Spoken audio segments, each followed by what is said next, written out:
PM Modi अपने 5 देशों की विदेश यात्रा से भारत लौट आए हैं और भारत पहुंचते ही उन पर सवालों की बौछार होने लगी है।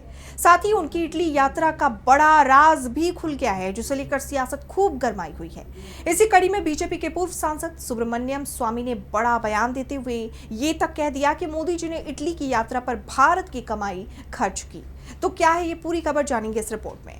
पीएम मोदी 15 मई से 5 देशों की यात्रा पर थे, जिनमें यूएई, नीदरलैंड, स्वीडन, नॉर्वे और इटली शामिल है। 21 मई को वो अपनी विदेश यात्रा पूरी करके वापस भारत लौट आए हैं, जिसके बाद सियासत गरमाई हुई है, क्योंकि अपने विदेश दौरे से पहले पीएम मोदी ने जनता से अपील की थी कि वर्क फ्रॉम होम करें, विदेश यात्रा टालें, सोना ना खरीदें। ये कहने के बाद वो खुद ही विदेश दौरे पर निकल गए, जिसे लेकर सियासत खूब गरमाई रही।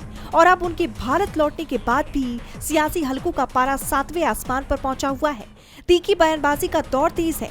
इसी कड़ी में बीजेपी के पूर्व सांसद सुब्रमण्यम स्वामी ने बड़ा बयान देते हुए कहा कि मोदी जी ने इटली की यात्रा पर भारत की कमाई खर्च की।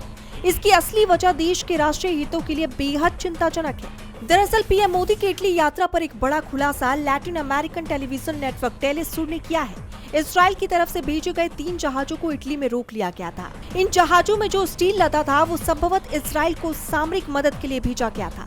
टेलीसुर की report Italian ports halt Israel bound steel shipment from India में लिखा है कि मेडिटेरियन शिपिंग कंपनी द्वारा ले जाए जा रही ये माल गियोया, टोरो और कालिग्यारी बंदरगाहों पर रोक दिया गया है। बॉयकॉट, डिवेस्टमेंट एंड सेंसेक्शन आंदोलन और नो हार्बर फोर्ट जेनोसाइड के कार्यकर्ताओं ने बताया कि उनकी निगरानी अभियानों से इन खेपों की पहचान करने में मदद मिली। इन समूहों का मानना है कि रोके गए माल में लगभग 806 टन स्टील है, जिसका उपयोग इजरायली सेना के लिए 17,458 तोप के गोले बनाने में किया जा सकता है। बीडीएस के सैन्य प्रतिबंध समन्वयक इल्हाम यासिन ने कहा कि हम अब भारत से इजराइल को सैन्य आपूर्ति की बाढ़ देख रहे हैं और उन्होंने इन आपूर्तियों को इजराइल तक पहुंचाने से रोकने और दूर दक्षिणपंथी भारतीय सरकार और इजराइल के अत्याचार अपराधों में उनकी संलिप्तता के लिए किसी भी दोषी भारतीय कंपनी को जवाबदेह ठहराने के लिए दबाव बनाने का आह्वान किया।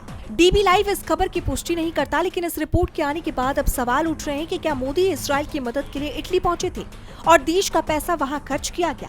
ये सवाल लगातार उठ रहे हैं। इसी को लेकर सुब्रमण्यम स्वामी ने भी पीएम मोदी पर निशाना साधा है।